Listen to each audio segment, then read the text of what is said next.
Since involving himself in this affair, he had not enjoyed a single restful night, his conscience tormented by the fate of the deceased.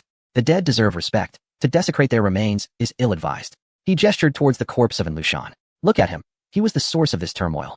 Cheng Chumo observed An Lushan's body. This man had grand ambitions, he noted. It's evident he was secretly plotting something. Even a fool could see where he was headed. If he had succeeded, the consequences would have been unimaginable. What are your plans, divine healer? Cheng Chumo inquired. Sun Simiao was momentarily taken aback. Plans? Can I simply say that I have lived enough? He replied. Cheng Chumo nodded, understanding the gravity of the situation. Witnessing loved ones perish one by one left an indelible mark. This was likely why so many great figures chose not to settle down. The pain was simply too great to bear. Then perhaps you should retire in Gansu. It's a pleasant place, Cheng Chumo suggested. Sun Simiao remained silent, gazing in the direction Cheng Xinran had departed. I should protect my granddaughter. She suffered last time due to my actions, he stated. Cheng Chumo said nothing in response.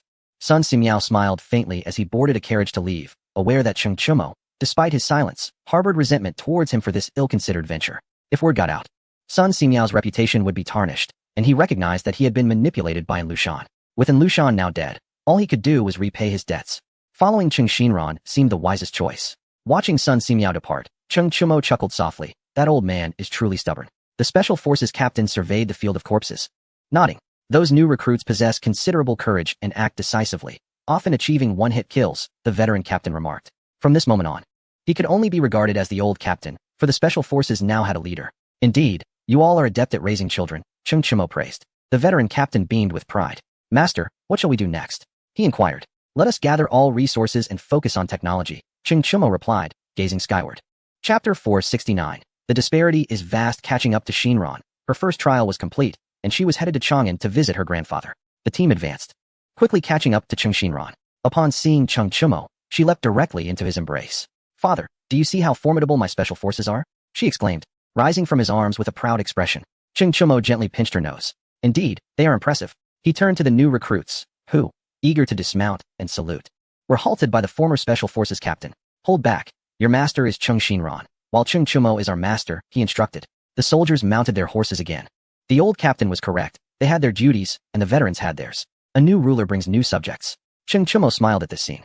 My dear, return with your father to see your grandfather. It has been many years since your last visit, he advised. Cheng Xinran nodded obediently, realizing she had learned much from this journey. I truly need not strive so hard. Let us proceed to Chang'an, she instructed the Special Forces captain. Yes, ma'am, he replied. The team turned towards Chang'an. Half a month later, they arrived in Chang'an, having traveled mostly by train rather than horseback. Chang'an remained as magnificent as ever.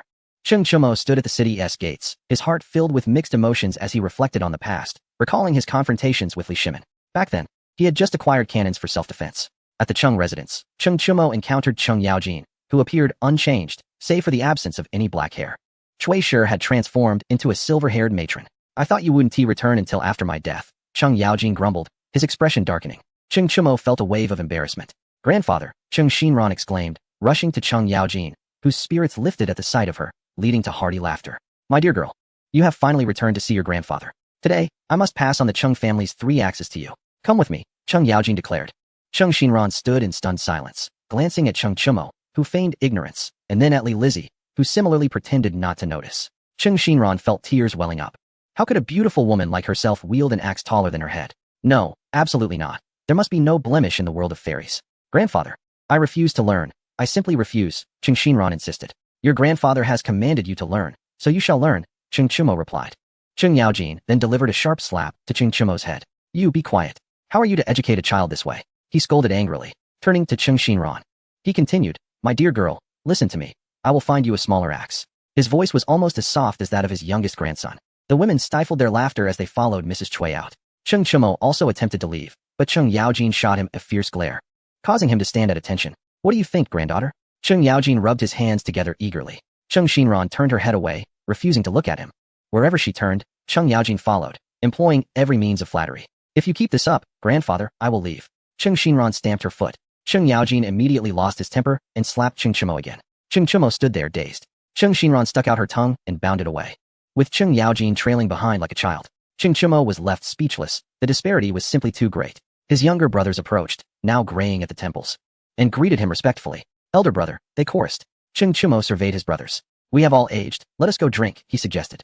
They nodded in agreement and departed for the tavern. Brother, let us toast, Cheng Chuliang proposed. Cheng Chumo raised his cup. Cheers. They chatted over drinks, while nearby patrons engaged in discussions even more captivating. Have you heard? The Chui family has developed a new method for refining oil with remarkably high yields. That pales in comparison. The Great Tang University of Science and Technology is researching new aircraft, so we won't need to take trains anymore. That's nothing. I've heard that Harbin Engineering has produced the latest weapon, something called an atomic device. Their conversation was animated, and Cheng Chumo listened intently. So soon? He inquired, glancing at Cheng Chuliang, who nodded in affirmation. It's even more astonishing than what they say. The tech enthusiasts have gone mad, Cheng Chuliang remarked. Indeed. The court is fully supporting it, providing funds and materials without hesitation, interjected a nearby patron. Cheng Chumo smiled. This was indeed good news. He realized that despite being distanced from the political epicenter, he was more informed than many common folk. The saying about proximity to the water's edge holding the first advantage rang true. News from Chang'an traveled at a pace tenfold, or even 100-fold faster than from other places. The high housing prices were no coincidence. It was a political and technological hub. You are all unaware of something crucial. The court has increased its investments, the patron continued. I wonder where they received this information. Another patron scoffed. Nonsense. What you speak are mere rumors. How could we not know? Others chimed in, unwilling to accept his claims. Nonsense. I heard it from my cousin's wife's uncle's neighbor's concubine's relative, so it cannot be false, the patron insisted. The debate ceased. The others conceded that he had connections, regardless of how distant they may be. No flaw in that logic, Cheng Chumo remarked. The patron beamed with a sense of pride, feeling as though he were a star surrounded by admirers. Brother, you truly understand, he exclaimed, raising his cup as everyone in the tavern followed suit, eager to toast regardless of the truth behind the claims. The atmosphere grew even more jubilant, with everyone raising their voices, unbothered by the need for decorum. Cheng Chumo and his brothers drank to excess. By the heavens, you are still alive, he exclaimed as an old man, supported by a cane, entered. The old man chuckled at Cheng Chumo's remark. Perhaps it is because the family head keeps my blood circulating, he jested. Cheng Chumo laughed heartily. Anyone near Cheng Yaojin gets a beating. The family head wants you all to return, the old man added. Cheng Chumo staggered to his feet, instantly sobering up as his brothers supported him. They knew they would face punishment for returning late. Surprisingly, Cheng Yaojin refrained from striking anyone this time. Cheng Xinran stepped before Cheng Chumo, wielding a small axe the length of chopsticks, crafted from pure gold. This hairpin is quite exquisite, Cheng Chumo remarked. Cheng Yaojin's face darkened. How could he refer to such a formidable axe as a mere hairpin? This is an axe. Grandfather said I should practice with it, Cheng Xinran proclaimed proudly. Cheng Chumo fought back laughter. Practicing axe skills with a hairpin? It was astonishing that Cheng Yaojin had thought of this. Chapter 470. Is it not merely sugar? My dear girl, do you think the axe crafted by your grandfather is good? Is it not perfectly suited for you? Cheng Yaojin spoke softly. Yes. The axe made by grandfather is the best, Cheng Xinran replied. Cheng Yaojin laughed heartily, filled with pride. Cheng Chumo, wishing to avoid further conversation with the grandfather and granddaughter duo, retired to his room to sleep. After spending 10 days at the Cheng residence, Cheng Chumo prepared to leave without a farewell from Cheng Yaojin, who could not bear to see him go. Cheng Chumo stood before the gate, gazing at the characters Cheng Fu, reluctant to depart. A sense of foreboding enveloped him, unrelated to Cheng Yaojin. He felt as though his time was drawing near, as if he somehow knew he was meant to leave this world. The women, noticing Cheng Chumo's troubled demeanor, stood silently behind him, each lost in their own thoughts. After a lengthy pause, Cheng Chumo boarded the carriage, opting not to visit the palace but to return directly to Gansu. The women accompanied him, clustering around his side, aware of his preoccupation. This journey had altered Cheng Chumo. I still recall when my father suggested I inherit the title of duke. At that moment, I thought to myself that I would not outlive him, he shared. The women's eyes glistened with tears, sensing that Cheng Chumo's words resembled a farewell. The child has grown. I have grown weary, Cheng Chumo continued. The carriage moved slowly forward, bypassing the railway. Upon passing the imperial mausoleum, Cheng Chumo dismounted and approached the stone tablet. Life is but a fleeting moment, akin to the ephemeral nature of autumn foliage. The end may very well serve as a new beginning. In this lifetime, there are indeed matters I have not executed well. I have fought valiantly, yet I have failed to offer counsel through my words, Cheng Chumo remarked, as he reached out to touch the stone tablet. I am not as capable as you. When I first arrived, I was oblivious to the difficulties of being an emperor. Now, I comprehend the lack of autonomy in such a position. I hold great admiration for you. You were able to establish the prosperous reign of Jingguan and rise against the oppression of the aristocracy. Future generations will remember your achievements. And though many may criticize you, I, Cheng Chumo, will not. What is right or wrong? Li Shimin, you are an emperor of the ages, and I, Cheng Chumo, am in awe of you, Cheng Chumo said, bowing thrice before the stone tablet before departing. The women in the carriage observed, and they too heard Cheng Chumo's words. It is curious why he did not mention Empress Changsan. The carriage continued on, arriving at the tomb of Qin Shi Huang.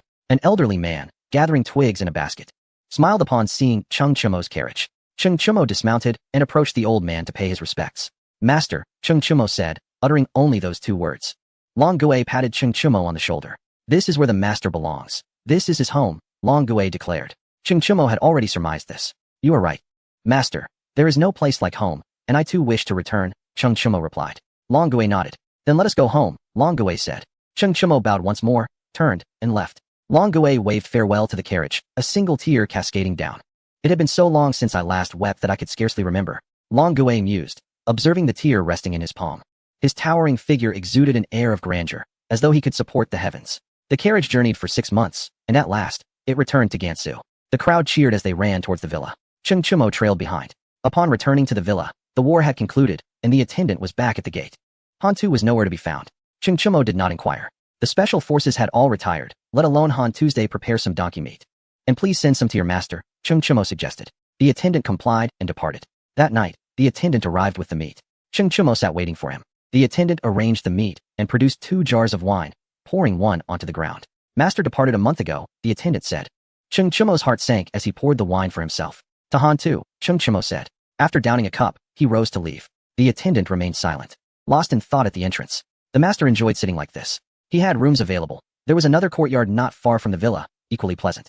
Han Tu had never resided there. You helped reunite my family. I shall guard your home. Such was Han Tu, unconcerned with fame or fortune. Cheng Chumo lay down on the hillside, gazing at the myriad stars. Are you toying with me? Just as I began to find a semblance of peace. Those around me age incessantly.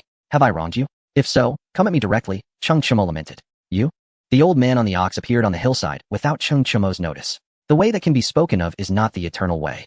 The name that can be named is not the eternal name. Ah, child, you ponder too much, the old man on the ox said. Dismounting, he sat beside Cheng Chumo. I shall reveal a secret. This world is not real, the old man proclaimed. Cheng Chumo shot him a glare, ignoring him. He did not need the old man to inform him of such. Cheng Chumo understood everything about the matter involving Sun Simiao. Humans are akin to machines.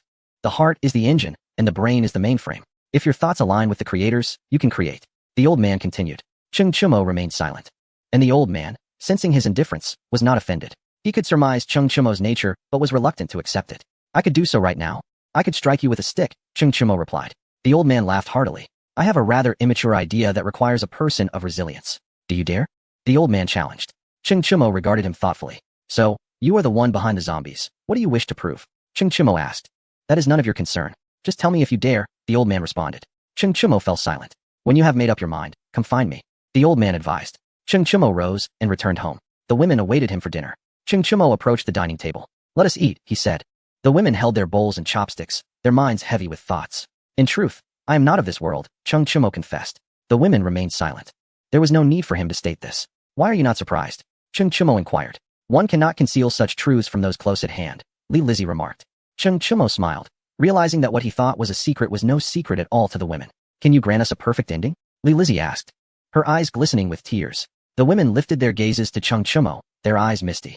Cheng Chumo's heart trembled. The rising smoke eventually returns to ash. Every story's conclusion is steeped in sorrow. I fear I may not be able to fulfill this, Cheng Chumo admitted. Li Lizzie lowered her head silently, tears falling into her bowl. The women were alike in their sorrow. Cheng Chumo ascended the stairs. He did not wish to promise what he could not deliver. How can I provide the women with a good ending? It seems daunting. Is immortality attainable? Shall we always be together? Is it even possible? In the room, Chang Sun-wook entered. Cheng Chumo was somewhat taken aback. He had exchanged few words with Chang Sun-wook and did not comprehend her purpose. Chang Sun-wook sat by the bed. When I was young, I always received the smallest share of candy from my father, for I was lazy and did not complete my studies. Yet, I still enjoyed candy. While my sisters labored under the light, studying, I learned nothing, yet I could also have my share, Chang Sun-wook explained. To us, candy was significant. To our father, it was merely candy. What difference did it make to give a few pieces? Chang Sun-wook concluded, rising to leave. Chapter 471, Northern Tibet. Cheng Chumo felt as though struck by lightning. Indeed, it was merely candy. Wasn't it just a perfect ending? Just give one piece and be done with it. Cheng Chumo felt a sudden clarity. He descended the stairs. Hurry and finish your meal. Soon I will take you to a place you have never been. Isn't that a good ending? I, Cheng Chumo, will provide for you, he declared. The women burst into tears of joy, looking at Cheng Chumo with tear-streaked faces. Cheng Chumo scowled. Why are you still crying? Those who weep shall not be taken along, he warned. The women hurriedly wiped away their tears, each too afraid to utter another sound. ZZ felt the same. She was not intimidated by Cheng Chumo's threats, she merely wished to cooperate. That night, Cheng Chumo ascended the hillside, where the old man on the cow was meditating. Upon hearing footsteps, he opened his eyes and smiled at Cheng Chumo. Have you made up your mind? The old man inquired. Cheng Chumo nodded with a smile. He no longer had any attachments. With nothing left to hold him back, he asked where to. Kunlun, replied the old man. Cheng Chumo was puzzled. Kunlun, what purpose do I serve there? The old man elaborated on the 9 forbidden places. 1. A small island in the Pacific, which appears ordinary by day but emits eerie, sorrowful cries at night, reminiscent of a wounded animal's wails, interspersed with the sobs of human women as one approaches. 2. The Shenangjia region in southwestern China, believed to be the cradle of Chinese culture, has become shrouded in shadows due to the presence of wild men, with numerous sightings of their footprints and even abductions of local residents. 3. A section of the southern Atlantic Ocean, where even the most advanced navigation systems fail, and compasses behave erratically, reversing north and south. 4. The Kamchatka Peninsula, a place seemingly forbidden to living beings, littered with animal bones, where creatures passing by are ensnared by an invisible force. 5. The Haizgagu in southwestern China, dense with bamboo and sparsely populated, where explorers have disappeared, leading forestry officials to deploy hunting dogs in vain. A thick black smoke emerged from the gorge, alarming everyone, only to vanish with the sound. 6. Java Island in Indonesia, where tourism thrives, yet one must avoid the Java Valley Cave, a site with an insatiable pull that guarantees no return for those who venture too close. 7. The northern Tibetan region, once deemed impossible to traverse due to its complexity of plateaus, grasslands, lakes, and swamps. 8. The Kunlun Mountains of China, historically regarded as the dwelling of immortals, are equally fearsome. The Valley of Death at its base, littered with bones, attests to this. 9. The Bermuda Triangle, infamous as a realm where survival is implausible, with radar, compasses, and satellite signals rendered useless, akin to someone covering a pilot's eyes, with countless wrecked aircraft buried beneath its waters. The old man recounted these places in one breath. Cheng Chumo listened intently. 9 locations. Indeed, the special forces were correct. This was the ultimate test. Cheng Chumo regarded the old man, realizing why he held such esteem for the special forces. These were merely the forbidden places, with the last one being the origin of the 9. Connecting these 10 locations reveals the truth, said the old man. Which shall we visit first? Cheng Chumo asked, eager to uncover their mysteries. The old man pointed towards the western frontier, specifically northern Tibet. There is much to prepare. You have a year, while we have 3 to explore all these places. Cheng Chumo stood to leave, but not far from there, he encountered a group of special forces riding donkeys. What is your intent? Cheng Chumo chuckled, already surmising their purpose. Adventure, my lord. Are you joining us? If not, we'll set off without you, the team leader declared. Cheng Chumo shot him a glare, recognizing the young soldier's cleverness. If you wish to accompany me, so be it, he replied, seeing no reason to deny them. They, like him, had successors. New soldiers had emerged, and they were unburdened. The veterans cheered and returned to prepare. Cheng Chumo returned to the villa and shared the news with everyone. The women were greatly intrigued. Li Lizzie displayed concern. She was not afraid to follow Cheng Chumo. Her fear lay with the children. If we leave, we may not return, and the children are still young, she expressed. It dawned on the women that their children were their everything. They must ensure their safety before embarking. Li Lizzie is right. We have 4 years. I will explore first with the veterans. We shall face the final battle together, Cheng Chumo stated. Li Lizzie nodded solemnly, and the women followed suit, agreeing to this course of action. 4 years would suffice to teach the children everything, allowing them to inherit all that was theirs, like Cheng Shinran inheriting the special forces. 6 months later, Cheng Chumo departed Gansu with the veterans, heading directly towards the western frontier. They arrived 2 months later. Cheng Chumo's expression turned grave as he surveyed the foreboding landscape, reminiscent of a beast's gaping maw, with the mountain peaks resembling its fangs. Is this the forbidden zone? Cheng Chumo asked the old man, who, with a serious demeanor, produced a compass. It spun wildly, offering no direction. Are you ready? It will be perilous here, the old man warned, not allowing Cheng Chumo a moment to respond before leading the way. Cheng Chumo followed expressionlessly, while the veterans remained unfazed. Upon entering the treacherous mountains, everyone felt their bodies stiffen, as if their blood had ceased to flow. Their weapons grew heavier, each step a laborious endeavor, while the old man appeared unfazed. The weary old cow gasped for breath. After traversing the mountains, they encountered a vast, eerily tranquil lake. The stillness was unnerving. The old man halted, preventing the cow from drinking. Do not drink, he instructed. Cheng Chumo's countenance darkened. The silence was unsettling, the lake's clarity revealing no life or vegetation. A gust of wind swept through, and for the first time, Cheng Chumo felt the wind's density, as if it were infused with myriad substances. His face flushed, and he struggled to breathe. The veterans fared no better. Their donkey collapsed beneath them, and they too fell. The old man's expression shifted sharply. Quickly, set up the tent, he commanded. Cheng Chumo rallied the conscious veterans to erect the tent, and once it was up, they carried the unconscious veterans inside. Cheng Chumo's eyes were red, and several veterans had fallen silent. The old soldiers bowed their heads. An elderly man riding a bull entered, and upon witnessing this scene, he sighed inwardly. To arrive here and witness such a tragedy right away foretold a challenging path ahead. The brothers had long anticipated this day. There was no need for their leader to mourn, the former Special Forces captain remarked. Cheng Chumo sat beside a deceased veteran, grasping the still warm hand of the fallen. He hesitated, uncertain if bringing them to this place was the right decision. This was the simplest of the 9 forbidden lands, yet so many comrades had perished upon entry. What lay ahead in the other locations? Would any veterans survive the explorations? Cheng Chumo was unsure, even of his own survival. After a long while, Cheng Chumo rose, donned his mask, and approached the lake, walking directly towards its edge. He knelt beside the water and scooped a handful. The old man on the bull approached Cheng Chumo. Have you discerned something? He inquired. This water is denser than that of other locations, Cheng Chumo replied. The old man crouched down, examining the lake water. It was clear and icy to the touch. Without careful consideration, it was challenging to perceive the difference in density. Perhaps this is the reason no life dwells within the lake, the old man speculated. He too was perplexed by the situation, leading to a newfound understanding of nature. Cheng Chumo flicked the water from his hands and picked up a stone, casting it into the lake. The stone seemed to sink into the earth without creating a splash. He then threw in a piece of wood, which was gradually enveloped by the water before vanishing. There is something beneath, Cheng Chumo deduced. It is impossible for wood to sink like that. The old man nodded in agreement. There must be something down there. I will venture in, he declared. Cheng Chumo intervened. The wood cannot float. How could a person? Once submerged, there would be no return. We must contemplate a different approach, he insisted. The old man gazed longingly at the surface of the water, filled with reluctance. Let us proceed, my lord. Bind a rope around me, the former Special Forces captain suggested. Cheng Chumo shook his head, fully aware of the futility and danger.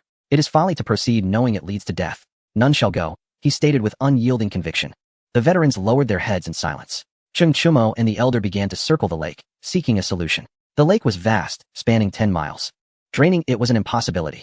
There is no resolution, the old man lamented. Cheng Chumo nodded in agreement. After wandering for so long, nothing had surfaced. Nor had they encountered any living creature. The wonders of this world are indeed boundless, Cheng Chumo remarked. Suddenly, he glanced towards the opposite shore, where a group of veterans had gathered. One of the old soldiers entered the water. Cheng Chumo dashed towards the shore in a frenzy. This is a death sentence. After half an hour, he reached the other side, where several veterans had already entered the water and vanished. Pull, commanded the Special Forces captain. The soldiers on the shore strained to haul on the rope, pulling the submerged veteran back. He was lifeless, appearing as if he had passed peacefully in his sleep. What are you doing? Cheng Chumo bellowed in anger. The veterans exchanged knowing smiles. These brothers cannot return. My lord, you must let them go, one veteran replied nonchalantly. Cheng Chumo's eyes blazed red as he clenched his fists, trembling with emotion. You speak nonsense, he shouted once more. He understood the gravity of the situation. Retreat was impossible for the veterans. Their mounts were dead, making the journey back unfeasible. Advancing? It was not an option. Their very existence had become a burden, exhausting them. Rather than become a liability, it would be better to face death, especially if they could uncover the lake's secret. This was the survival principle of the Special Forces. Their masters were the 18 riders of Yin Yun. How did the 18 riders come to be? Initially 1,000 riders, only 18 remained in the end. Those who survived were the elite among elites, and since then, there had been no casualties. 1,000 lived, yet only 18 remained. Such training methods were ruthlessly harsh. Yet they were the most effective. To become the strongest, one must endure such trials. My lord, this is our final act. Since we have followed you here, we have long prepared for the worst. Our burial garments for our children are ready. Let us proceed, one Special Forces soldier declared. Cheng Chumo wept, his heart aching as he gazed upon the familiar faces. They could survive, as long as they did not linger here. Cheng Chumo knew they did not wish to live in such a manner. Exploration was a form of charge. My lord, why the hesitation? We have lived long enough. Do you wish for us to accompany you for years more? We can no longer run. Today, we must uncover the lake's secret, even if it means our demise, asserted the former Special Forces captain. Cheng Chumo opened his mouth, collapsing helplessly to the ground. Why did you follow me? Is it not better to meet a peaceful end?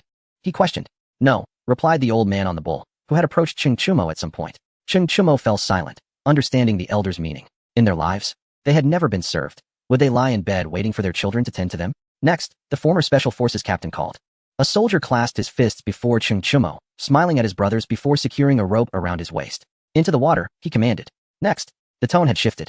A veteran entered the water, causing ripples on the surface as he swam far. Pull him back, the former Special Forces captain shouted. The veteran was quickly retrieved, clutching a stone in his hand. He was silent, lifeless. The soldiers retrieved the stone from the deceased veteran's grasp and presented it to Cheng Chumo. Staring blankly at the stone, he thought, is this merely an ordinary stone? Cheng Chumo rose. I shall descend, he declared. The veterans blocked his path. No need to go down. Observe the lake surface, the old man on the bull advised. Everyone turned their gaze to the lake. A massive whirlpool formed at the center, visibly drawing the water down at an alarming rate. An hour later, not a single drop remained, leaving behind a dry basin. A veteran stepped in, treading on the fine sand, which held no moisture. Cheng Chumo entered as well, feeling as though he were in a desert where water had never existed.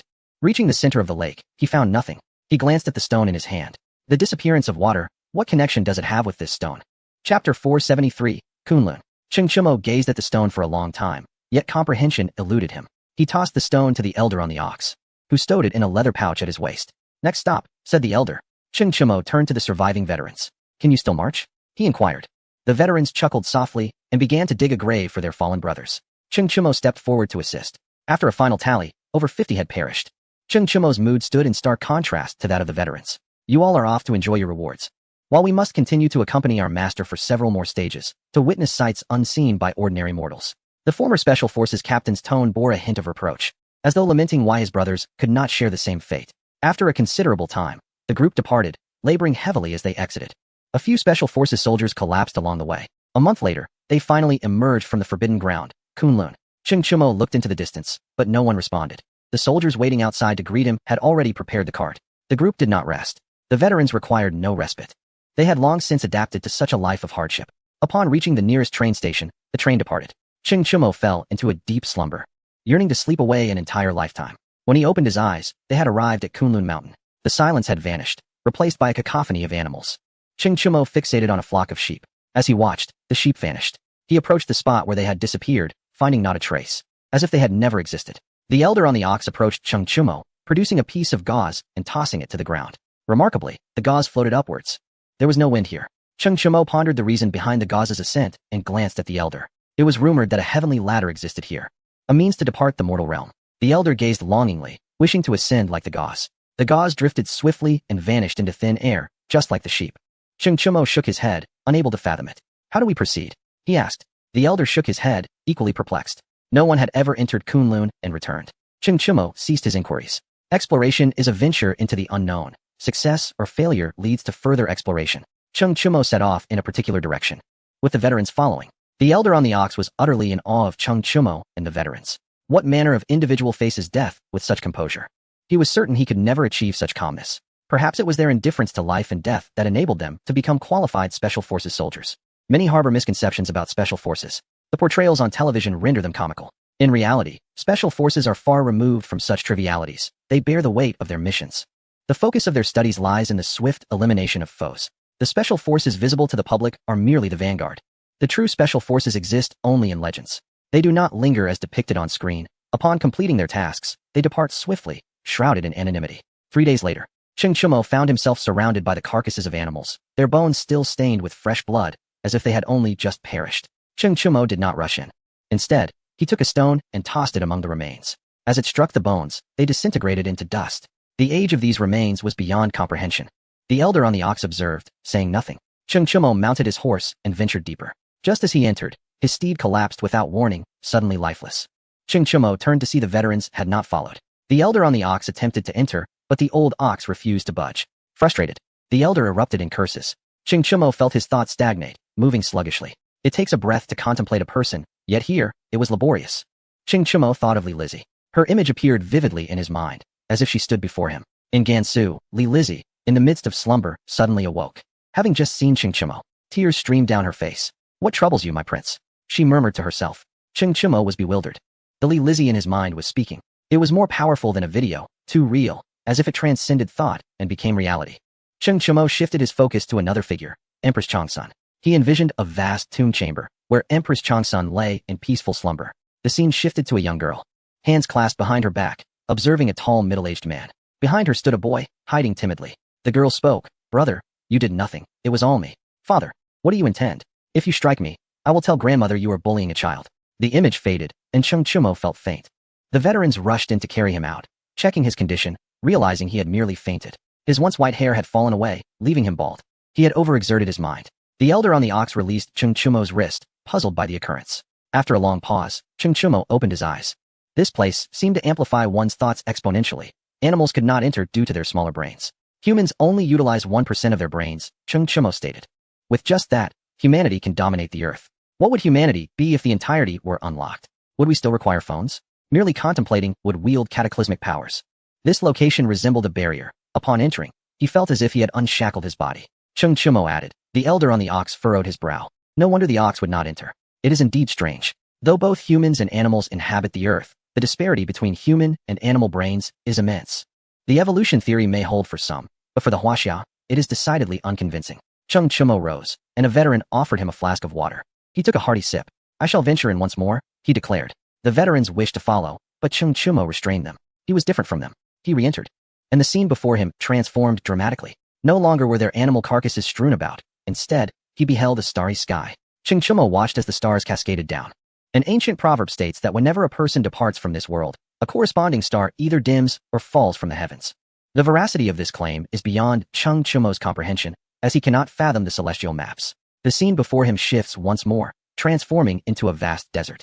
After a gust of sand, Cheng Chumo succumbs to unconsciousness again. Upon awakening, the elder on the ox has already departed. Let us go? We have seen enough of this place, he declares. The elder remains unfazed while Cheng Chumo is left bewildered by his resilience. The elder pats the leather pouch at his waist, and understanding dawns upon Cheng Chumo. Let us proceed, he suggests. To the sea, replies the elder. There is no need to visit Shenanjia. I have already been there. With that, the group departs. Cheng Chumo casts a glance at the scattered bones on the ground, realizing they serve as a warning to animals against entering. Chapter 474. The return to the void at the port of Bohai. Ernyo awaits eagerly. Upon seeing Cheng Chumo, he approaches. Greetings, my lord, he says, gazing up at Cheng Chumo's bald head, internally bemused by the fact that despite his age, the lord still embraces such a fashionable look. Cheng Chumo's expression darkens. Ernyo, unable to conceal his thoughts, wears his emotions plainly on his face. You're on the brink of the grave and still so foolish. How do you manage it? Cheng Chumo remarks. The banter among the elderly revolves around the theme of life and death, their shared topic of conversation. Those who peddle health products. Let me let you in on a secret. Don't boast about the quality of your merchandise. Simply claim that it can extend life by a few days, and the elderly will surely buy it. Ha ha ha, it will sell like hotcakes. No one can verify the claim of extra days of life. As for whether one can indeed live longer, the answer is affirmative. One's mindset determines longevity. My lord, this is not good for you. I, Ernyo, have long since changed my ways, he responds, a look of indignation on his face. Cheng Chumo bursts into laughter, patting him on the shoulder. Are you ready? Let us set sail, he commands. Indeed, Ernyo replies. The group boards the warship, destined for Bermuda. The journey across the sea is long and arduous. After 6 months, they finally arrive at the legendary Bermuda. Ernyo orders the fleet to halt. We cannot proceed any further, my lord. Ahead lies forbidden territory, he states. Cheng Chumo nods, gazing into the distance. The elder on the ox approaches him. Shall we enter? He inquires. Cheng Chumo remains silent, quietly observing the tranquil sea. Order the other fleets to retreat, he instructs. Ernyo complies. The warship pulls back, with one vessel remaining in place. As the ship advances, rocks loom not far ahead. Cheng Chumo decisively commands the anchor to be dropped. The ship carries only seasoned veterans. Ernyo has disembarked to command the fleet, and cannot linger with Cheng Chumo.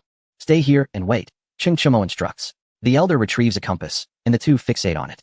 The return to the void, the elder states. Cheng Chumo nods.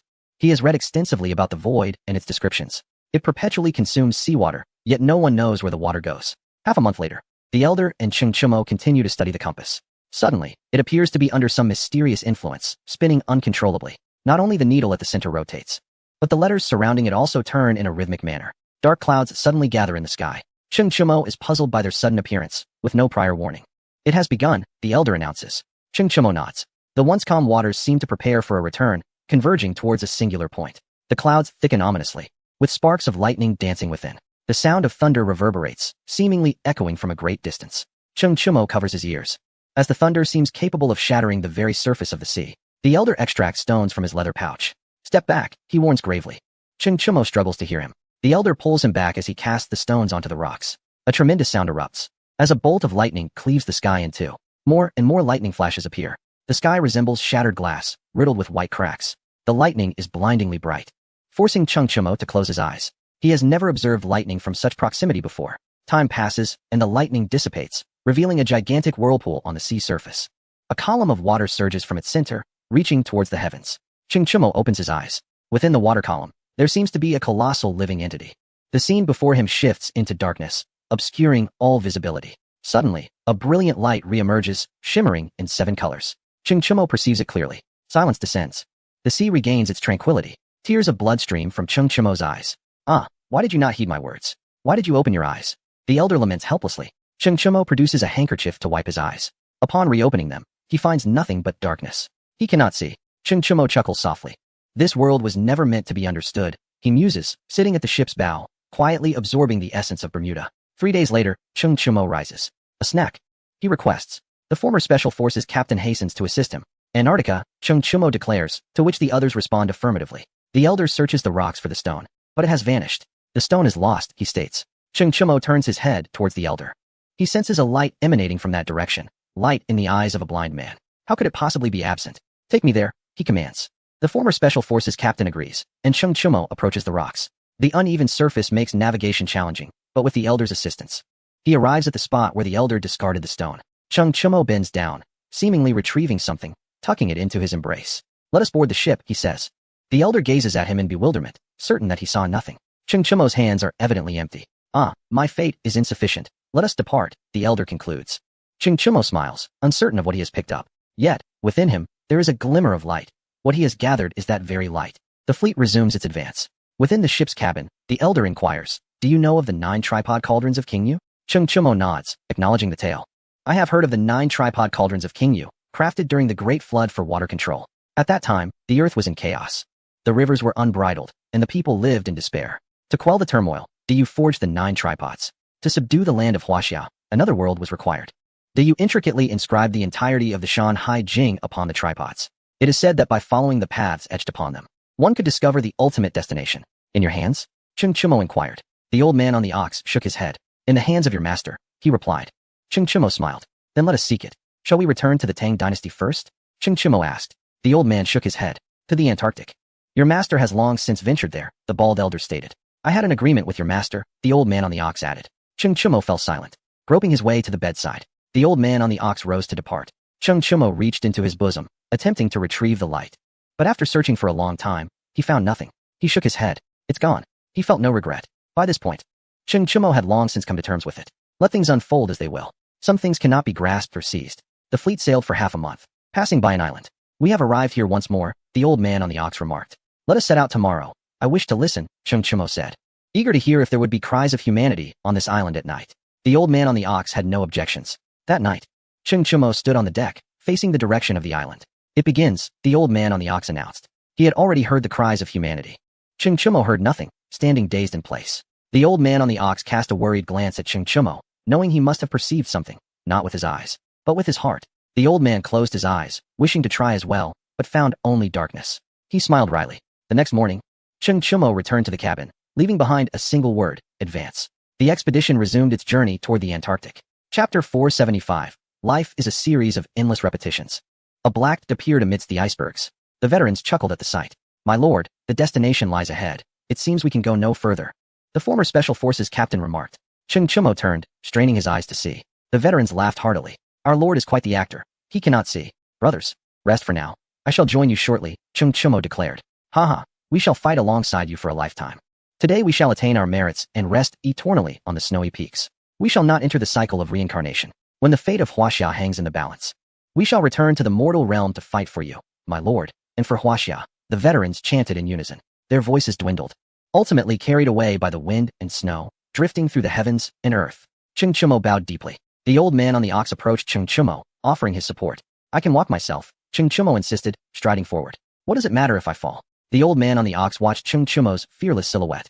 In moments of confusion, Chung Chumo closed his eyes, indifferent to what lay ahead, unconcerned with the potential trials of wind, snow, and thorns. Within the ice cave, Long Gui stood with his hands clasped before a pool of water. Hearing footsteps from outside the cave, he knew his disciple had arrived. He looked toward the entrance, where Chung Chumo stood, the old man on the ox behind him. You have come, Long Gui said. Indeed, Chung Chumo replied, taking a step forward. The water in the pool churned violently, as if boiling. 9 great tripods stood at the edge, the legendary 9 tripods of King Yu. Long Gui approached Chung Chumo, supporting him. Thank you for your support, master, Chung Chumo expressed gratefully. Haha, my good disciple, I can only accompany you this far. Long Gui laughed heartily, guiding Chung Chumo to the edge of the pool. Chung Chumo sat down, and Long Gui turned to the old man on the ox. Come and see, old fellow. He beckoned. The old man on the ox chuckled, approaching the pool's edge. He recognized the water. It was unmistakably from the lake of northern Tibet. Why it was here, he did not know, nor did anyone else. Chung Chumo could not see the water. He only perceived light ahead. As the radiance faded, he beheld a mirror before him. The light within his heart surged forth, merging with the water. Long Gui and the old man on the ox exchanged a knowing glance, both smiling ruefully. The water before them remained merely water. What a fruitless endeavor, the old man on the ox remarked. It was not in vain. The hunger, It belongs to the hungry disciple, Long Gui retorted. The old man on the ox shot him an exasperated glare. Everything is yours, isn't it? He turned to leave, with Long Gui following. I do not wish to look again, Long Gui said, perplexed. Isn't this old fool here for this very moment? Why depart? The old man on the ox's beard quivered. He indeed wished to see. Yet there was only a pool of water, nothing to behold. The way of heaven is beneficial without causing harm. The way of man is to act without contention, the old man on the ox mused. You are quite lofty. Long Gui replied. The two departed, leaving Cheng Chumo alone in the ice cave. The pool water ceased its concealment, revealing images within.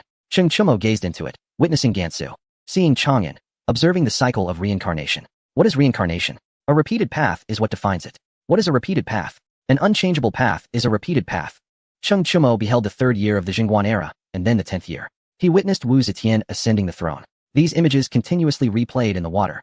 As the scene shifted, Cheng Chumo saw Qin Shi Huang clad in a black dragon robe, treading upon the Great Wall. The images repeated endlessly. These were not the sights Cheng Chumo wished to behold. Where is it? Cheng Chumo murmured to himself. The scene changed again. Brother, you did nothing, it was all me. If you dare hit me, I will tell grandma you bullied a child, a girl giggled. Cheng Chumo's lips curled upward. You remain as difficult as ever. He replied with a smile. The girl paused, glancing around, realizing there was no one else. Whose voice is that? She queried, glaring at her brother behind her. Who is difficult? She asked. Humph. Father, it was all brother's doing. You should hit him for saying I'm difficult, she insisted. The boy, frightened, remained silent.